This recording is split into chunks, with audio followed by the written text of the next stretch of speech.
سو سیٹھی صاحب آج Gaddafi stadium کا افتتاح ہو گیا جی، اور کل ایک میچ ہونے جا رہا ہے. جی ایک ہی میچ ہے یا دو میچ؟ کل ایک ہی ہے. اور ٹرائی لیٹرل سیریز کی بات کر رہے ہیں؟ جی، میں تو بائی لیٹرل سیریز کی بات کر رہی ہوں. اچھا آپ کہیں اور لے جانا چاہ رہی ہیں. کیونکہ آپ کو وہاں جانا پسند نہیں ہے، اس لیے میں آپ کو بڑے بہانے سے طریقے سے خوشگوار انداز میں گفتہ طریقے سے میٹھا ڈال کے آپ نے گوگلی کرائی ہے اس وقت. آپ نے ہینڈل کر لی ہے، آپ سمجھ گئے ہیں. لیکن گوگلی اب کل کون کروائے گا کس کو؟ کیونکہ یہ 24 نومبر کے پاکستان تحریک انصاف کے لانگ مارچ کی کال کے بعد پہلا امتحان ہے اور قیادت اب چینج ہو چکی ہے پریزیڈنٹ کے پی کے سطح پر پی ٹی آئی کے لیے. دوسری طرف ہم عمران خان صاحب کو دیکھ رہے ہیں کہ وہ اپنے ٹویٹس میں علی مین گنڈا پور صاحب پہ آئی جی کے اقدامات کے بارے میں بھاری ذمہ داری عائد کر رہے ہیں. تو سلمان اکرم راجہ صاحب یہ کہتے ہیں کہ کل صرف ثوابی بن جلسہ ہوگا. ہمیں لاہور کے حوالے سے بھی اسٹیٹس کل پتہ چل گیا کہ عالیہ حمزہ صاحبہ کی بھرپور کوششوں کے باوجود اجازت نہیں ملی، بٹ ٹولیوں کی شکل میں لوگ نکلیں گے مے بی اور احتجاج کریں گے. سلمان اکرم راجہ صاحب کہہ رہے ہیں ہمارا کوئی انتشار یا ٹکراؤ کا ارادہ نہیں ہے. تو کیا خیال ہے آپ کا کہ کل پاکستان تحریک انصاف کا ثوابی میں جلسہ کیا میسج کنوے کرے گا؟ دیکھیے، میسج تو جب خان صاحب خود ہوتے ہیں تو پھر ہی کنوے ہوتی ہے.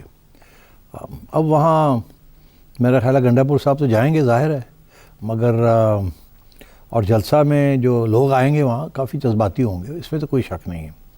اور سپیچز بھی بالکل جذباتی قسم کی ہوں گی بیکاز وہ ماحول ہی ایسا ہے وہاں. مگر یہ جو مسئلہ بنا ہے نا کہ گنڈا پور صاحب کو سائیڈ لائن کیا جا رہا ہے اور خان صاحب نے اپنے خیال کا اظہار کیا کہ انہوں نے یہ جو چپ کر کے آئی جی کو ایکسیپٹ کر لیا ہے، سینٹر نے لگا دیا ہے اور ناراضگی کا بھی اظہار کیا ہے کہ یہ آپ کو ایسے کرنا نہیں چاہیے تھا. اور یہاں تک میں نے سنا ہے یہ بھی کہا ہے آج کہ اگر آپ سے حکومت نہیں چلتی یا کوئی مسئلہ بنتا ہے بیکاز آئی جی جو ہے وہ آپ کی بات نہیں سنتا تو اس کی ساری ذمہ داری آپ کو لینی پڑے گی کیونکہ آپ نے قبول کیوں کیا؟ جی، صوبائی حکومت اور وزیر اعلیٰ پہ ذمہ داری ہوگی. اچھا، تو I think these are strong words and this suggest جو میں پہلے کہہ رہا تھا آپ سے کہ ایک سایہ سا آ گیا ہے گنڈا پور صاحب پہ اور خان صاحب جو ہیں اب میرا خیال ہے اعتماد کھو بیٹھے ہیں گنڈا پور پہ اور وہ یہ سمجھتے ہیں کہ یہ کہ اسٹیبلشمنٹ کے زیادہ قریب ہیں یا اسٹیبلشمنٹ کے ساتھ جھگڑا نہیں لینا چاہتے یا اسٹیبلشمنٹ ان کو بلیک میل کر رہی ہے یا کچھ ایسی بات ہے جس کے ساتھ یہ کھڑے نہیں ہو رہے ہیں. اور گنڈا پور صاحب کی جو زبان ہے اس پہ بھی انہوں نے قابو کر لیا ہے. اب وہ اس طریقے سے فائری زبان وہ نہیں رہی. ابھی یہ جو بھی حال ہی میں جو انہوں نے ایک ویڈیو پہ اوپر چھوٹا سا بیان دیا ہے کہ عوام کو نکلنا چاہیے، یہ وہ ہونا چاہیے، یہ 8 تاریخ کے جو جلسے کی وہ بھی میں دیکھ رہا تھا. میں نے کہا یار مزہ نہیں آ رہا، وہ بات نہیں ہے جو پہلے تھی. ہاں وہ نہیں ہے. تو ایسے ہی اور میرا خیال گنڈا پور صاحب بھی سمجھ گئے ہیں. مگر یہ جو ڈیولپمنٹ ہوئی ہے نا کہ آئی جی جو ہے وہ سینٹر نے لگا دیا. میں آپ کو تاریخ کا تھوڑا سا حوالہ دیتا ہوں. اچھا، جب 1988 میں پہلی دفعہ جمہوریت پاکستان میں واپس آئی ضیاء الحق صاحب کی وفات کے بعد تو الیکشن ہوئے اور اس الیکشن میں نواز شریف صاحب کو اسٹیبلشمنٹ نے پنجاب میں جتایا. اچھا، اور محترمہ بے نظیر بھٹو کو اسلام آباد میں وہ جیت رہی تھی، وہ پنجاب میں بھی جیت رہی تھی مگر ان کو اسلام آباد میں آنے دیا. مگر جیسے کہتے ہیں نا ان کے ونگز کو کلپ کر دیا، ان کے پاورز بڑے ریڈیوس کر دیے. اور نواز شریف صاحب کو یہ کہا کہ اب تم نعرہ لگاؤ جاگ پنجاب جاگ. جنہوں نے تاریخ پڑھی ہے یہ جو لوگ اس وقت ہوش میں تھے انہیں یہ یاد ہوگا. ہمیں تو یاد ہے تیری پگ نو لگ گیا داغ جاگ پنجابی جاگ. سو اب یہ ہے کہ اس وقت بے نظیر نے آئی جی اور چیف سیکرٹری ایز پر دا رولز لگانے کی کوشش کی پنجاب میں اور میاں صاحب نے ریجیکٹ کر دیا. لڑ پڑے، کہنے لگے میں نے نہیں لگانا، اچھا ہم اپنا بندہ لگائیں گے. اور یہ ایک ماہ کے لگ بھگ یہ بات چلتی رہی. وہ نامینیٹ کریں یہ ریجیکٹ کر دیں، وہ نامینیٹ کریں یہ ریجیکٹ کر دیں. ایونچولی میاں صاحب نے اپنا بندہ لگایا وہاں پنجاب میں and Bibi had to back off. مگر اس سے بھی علاوہ لڑائی جھگڑے اتنے تھے، نواز شریف اتنا ڈٹ گئے تھے پنجاب میں کہ محترمہ پرائم منسٹر جب پنجاب آتی تھی تو وہ ریسیو تک نہیں کرتے تھے اور وہ اسٹیٹ گیسٹ ہاؤس میں رہتی تھی. مطلب اس قسم کی سچویشن تھی. Prime minister of Pakistan coming to Punjab جہاں ان کی پارٹی کو ٹھیک ٹھاک ووٹ ملا تھا اور اسمبلی میں بھی تھی جی. مگر دھکا لگا کے میاں صاحب کو جتا دیا اسٹیبلشمنٹ نے. تو میں سمجھتا ہوں کہ گنڈا پور صاحب چاہتے تو لڑ سکتے تھے کہ نہیں میں اپنا آئی جی لگاؤں گا, مگر اب بات سمجھ آ رہی ہے نا. آپ نے دیکھا کل یا پرسوں کے پروگرام میں نے کل کے پروگرام میں کہا تھا کہ یہ جو وقف جا رہا ہے, وفد جو افغانستان جا رہا ہے وہ وفاق کے اپروول سے جائے گا, یہ لاسٹ ویک کی بات ہے. تو آج خبر آ گئی ہے نا جی کہ گنڈا پور صاحب کہہ رہے ہیں کہ ہم نے وفاق کے ساتھ رابطہ کیا ہے اور اسٹیبلشمنٹ کے ساتھ, اور پھر ان سے پوچھ کے وہ بنے گا, پوری کمیٹی بنے گی اور پھر وہ وہاں جائیں گے ان سے بریفنگ لے کے. جی تو ویسے ہی ہوا نا. تو یہ معاملے ایسے ہی ہوتے ہیں. اب یہ جو صاحب آئے ہیں کہتے ہیں یہ تو پشتو بھی نہیں جانتے. جی یہ پنجاب میں سرو کرتے ہیں, شہباز شریف صاحب کے قریبی سمجھے جاتے ہیں. ہاں تو اس کا یہ مطلب ہے کہ اب فیڈرل گورنمنٹ جو ہے is going to take a firmer grip over K P, اور اس کی وجہ صرف ایک ہی ہے, دیٹ از کہ جو ٹیررزم جو بڑھ رہی ہے وہاں. ابھی چائنا کے ساتھ بھی ہم کمٹمنٹ کر کے آئے ہیں, پریزیڈنٹ صاحب نے وہاں بھی باتیں کی ہیں, اور سب سے زیادہ خطرہ یہی ہے کہ کے پی پروونس جو ہے وہ بالکل اس وقت لالسنس ہے وہاں, اپارٹ فرام جو ناردرن ایریاز میں جو ہو رہا ہے کے پی میں بھی بہت لالسنس ہے. تو اس لیے میرا خیال ہے they want a very firm police hand, and that is why they have done this. اور ریزسٹنس بالکل نہیں آئی گنڈا پور سے, کوئی ریزسٹنس نہیں. دس از ویری سگنیفیکنٹ. حالانکہ کہتے ہیں کہ وہ خوش نہیں ہیں اس اپوائنٹمنٹ سے, وہ چاہتے تو کہتے میں نہیں لیتا. تھوڑی بہت لین دین ہوتی نا تو یہ ہوتا ہے چلو جی 3 نام بھیجے میں ان میں سے ایک لوں گا, یہ ہے وہ چک ایک بندہ لاتا ہے. تو یہ جو کہنا کہ 18ویں ترمیم کے بعد یہ صوبائی حکومت کی سوابدید ہے کہ صوبہ 3 نام بھیجتا ہے جس میں سے وفاق سلیکٹ کرتا ہے. ہاں دیکھیے یہ فیڈریشن کی تو ریکوائرمنٹ ہے نا کہ یہ جو پوسٹس ہوتے ہیں چیف سیکرٹری کے, اور یہ مشاورت کے ساتھ ہوتے ہیں. جیسے الیکشن کمیشن جو ہے, کمشنر جو ہے وہ بھی مشاورت کے ساتھ اپوزیشن اور گورنمنٹ کے ساتھ کرتے ہیں. سو اس لیے یہ اس میں بھی ہے ایسی بات. مگر اگر یہ چاہتے تو کہتے کہ نہیں مجھے یہ بندہ نہیں ایکسیپٹیبل, مجھے یہ بندہ ایکسیپٹیبل ہے. کوئی تھوڑی بہت لین دین ہوتی نا, کوئی آن جان ہوتی, لین دین ہوتی, کوئی تھوڑی بہت ہیڈ لائنز بنتی, پتہ تو لگتا کہ کھڑے ہو گئے ہیں. کیونکہ اب ہوگا یہ کہ پولیس جو ہے تو آئی جی کی بات سنتی ہے نا, ہی از دا ڈائریکٹ ان کمانڈ.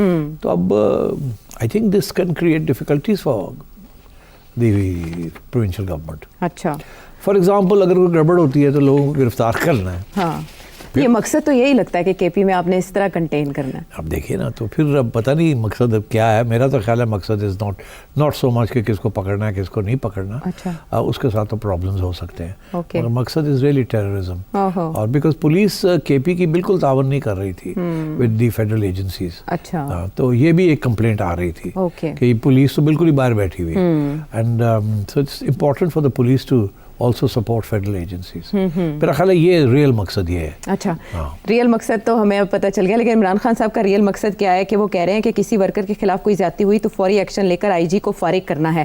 اب علی امین گنڈا پور صاحب جو پہلے اپوائنٹ نہیں کرا سکے وہ فارغ کرا سکیں گے. اب دیکھو نا, بتائیں نا. نہیں تو مطلب ہے کہ فارغ تو کرا سکتے ہیں نا, کرا سکتے ہیں, بالکل کرا سکتے ہیں, فارغ کرا سکتے ہیں. اپوائنٹمنٹ بھی جو ہے وہ نامینیشن کرتی ہے فیڈرل گورنمنٹ, اپوائنٹمنٹ تو چیف منسٹر ہی کرتا ہے. سو وہ کر تو سکتے ہیں. مگر اب یہ عمران خان نے جسے کہتے ہیں نا دانا پھینک دیا نا, اس نے actually this is a warning for the federal government کہ آپ ہماری پولیس کو ہمارے لوگوں کو گرفتار کرنے کے لیے ڈونٹ یوز اٹ, ادروائز گنڈا پور ول بی آرڈرڈ کہ سیک دی آئی جی. پھر کیا ہوگا, دین دیر will be a bigger contradiction. اس لیے میں آپ سے کہہ رہا ہوں میرا خیال ہے یہ ادھر نہیں جائیں گے. یہ آئی جی کو اس لیے نہیں لگایا گیا کہ پی ٹی آئی کو لوگوں کو گرفتار کیا جائے. اچھا یہ اور مقصد کے لیے لگایا گیا, اور یہی کہا گیا ہے گنڈا پور کو کہ آپ فکر نہ کریں, I G will not be acting against P T I interest.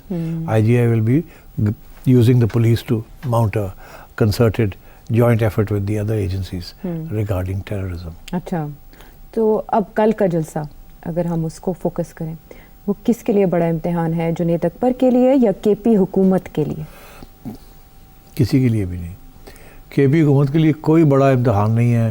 بندے اتنے پہنچ جان گے, تھوڑی بہت ہیلپ کے پی حکومت بھی کرے گی. ویسے بھی جنید صاحب دکھانا چاہ رہے ہیں کہ میرے پاس بہت سے وسائل ہیں, میں خود کر سکتا ہوں, میں موٹیویٹ کر سکتا ہوں. اور یہ ایک جلسہ تو ہو ہی جائے گا. اس کے بعد اگر پھر یہ کرنا چاہیں گے تو پرابلمز ہو سکتے ہیں, مگر آئی تھنک یہ ہو جائے گا جلسہ سوابی میں. یہ 20-30 ہزار لوگ آئیں گے جو لگیں گے جیسے کہ 60-70 ہزار ہے, اینڈ دیٹس گڈ انف. باقی میرا خیال ہے کہ کوئی رکاوٹ نہیں ہوگی ان کے لیے. اور میں سمجھتا ہوں وہاں جو اسپیچز بھی ہوں گی وہ سوچ سمجھ کے ہی ہوں گی. لیکن جنید اکبر صاحب نے تو کوئی بڑا اعلان کرنا ہے امپریشن جمانے کے لیے, تو کل کوئی اسٹریٹجی دیں گے احتجاج کے لیے پی ٹی آئی کے, آئندہ کا لاہ عمل دیں گے, دھمکیاں دیں گے؟ آئندہ کا لاہ عمل کیا دے سکتے ہیں, وہ تو خان صاحب دیتے ہیں. یہ تو بیچارے کیا ہی کچھ نہیں سکتے. یہ تو بس وہی دھندن آئیں گے فارم 47 گورنمنٹ, اور ہم تیار ہیں بات کرنے کے لیے, اور عوام جو ہے وہ دکھی ہے, یہ گورنمنٹ جعلی ہے, الیکشن کرائیں, ہم اپوزیشن کے ساتھ بیٹھ کے یہ کریں گے, اس قسم کی باتیں کریں گے. تو ایک تو اس سے تھوڑی سی دھندن آئیں گے بھی. وہ ضروری ہوتا ہے نا تھوڑا سا عوام کو بھی تھوڑا ٹائٹ کرنا, کہ واہ دیکھو جی شیر وغیرہ سے لگے ہیں. But beyond that I don't think this will be significant. تو عمران خان صاحب انہی کے تھرو کوئی میسج اسٹیبلشمنٹ کو کل کے لیے دے سکتے ہیں, کیونکہ ایک طرف گرینڈ اپوزیشن الائنس کی باز گشت ہے, پھر وکلا تنظیمیں اکٹھی ہو رہی ہیں 26ویں ترمیم کے خلاف, 10 فروری سے وہ احتجاج کر رہی ہیں, عمران خان صاحب ان کے پلڑے میں اپنا وزن ڈال رہے ہیں. صحیح ہے, مگر وکلا تنظیمیں ڈیوائیڈڈ ہیں. میں نہیں سمجھتا دس unity. Just as there is no unity in the judiciary, there is no unity in the legal community. اور یہ بھی جو احتجاج ہے اگینسٹ 26th amendment, یہ بھی کوئی خاص سیریس نہیں ہوگا, ایک دن کے لیے ہوگا. یہ کوئی لانگ مارچ, یہ کوئی long drawn out conflict or boycott of the courts across the country, I don't think it will be like that. اچھا ٹھیک ہے. حامد خان صاحب یہ کہہ رہے ہیں کہ 26ویں ترمیم کو یہ ہماری تحریک جو ہے وہ بہا لے جائے گی, تو فیبرری مارچ اس حکومت کے لیے کسی بھی طرح سے ٹف ہو سکتے ہیں, احتجاجی تحریکیں, اعلانات, دھمکیاں؟ دیکھیے اگر حکومت کو غلطی کرتی ہے, غلطیاں تو ہو جاتی ہیں نا. ایک اسکینڈل کی بہت بازگشت تھی سٹ صاحب, کوئی کرپشن اسکینڈل, فیصل واوڈا صاحب نے بھی تاریخ دی, اس حکومت کا آنے والا ہے, کچھ پک رہا ہے بیہائنڈ دا سینز. یہ سب پھل جھڑیاں ہیں یا کوئی نہیں؟ پھل جھڑیاں ہیں. کوئی ایسا میجر کرپشن اسکینڈل اگر ہوتا تو تھوڑی بہت تو ہوا ہوتی نا. ابھی فیصل واڈا صاحب جو ہے وہ ذکر کر رہے ہیں ٹویوٹا کمپنی جو ہے اس کو کسی چلاکی کے ساتھ ٹینڈرنگ سے نکال دیا ہے اور والوں کو اکوموڈیٹ کر لیے. وہ پوائنٹ وہ یہ کہہ رہے ہیں کہ اس میں کوئی 6 ارب روپے کی 6-7 ارب روپے کی یہ گاڑیاں خریدی جا رہی ہیں. اچھا. اور جو ٹینڈر نوٹس تھا کہ جی بڈنگ کریں, بتائیں کون کون سی گاڑیاں, اس میں یہ لکھا تھا کہ 1300 سی سی سے اوپر نہیں ہوگی گاڑی, کم ہوگی. اکارڈنگ ٹو فیصل واڈا 70-80 کروڑ کا اس میں نقصان ہے ٹو دا فیڈرل گورنمنٹ. تو یہ اس قسم کی کچھ بات چل رہی ہے کیا, اور مگر ایف بی آر کی طرف سے ریجیکٹ کر دیا انہوں نے یہ, دیر از نتھنگ ان دس. اب فیصل واڈا اس کو آگے بڑھائیں گے نہیں بڑھائیں گے آئی ڈونٹ نو, مگر ہو سکتا ہے کہ somebody میں اس کیس کو آگے لے جائے تو then there could be a problem. ہو سکتا ہے فیصل واوڈا صاحب خود آگے بڑھ جائیں. ہو سکتا ہے, بالکل, یو نیور نو. اچھا, کل کا جلسہ چلے وہ اس کے اوپر آپ کا تبصرہ, ہم نے پریڈکشن لے لی کہ ممکنہ طور پر کیا ہو سکتا ہے, اور یہ بھی کہا جا سکتا ہے کہ اب پاکستان تحریک انصاف کے پاس وہ دم خم نہیں ہے یا دلوں میں تیل نہیں ہے کہ اس طرح سے حکومت کو ڈرا دھمکا سکے, کیونکہ محسن نقوی صاحب کی وہ دھمکی گراؤنڈ میں فیلڈ میں موجود ہے کہ جیسا پہلے ہوا پھر اب کی بار بھی ویسا ہوگا. مگر بیسکلی اس کو الاؤ کریں گے. دیکھیں نا آپ نے کہ ایک خاتون کے حوالے کر دیا انہوں نے پنجاب کی آرگنائزنگ, عالیہ حمزہ.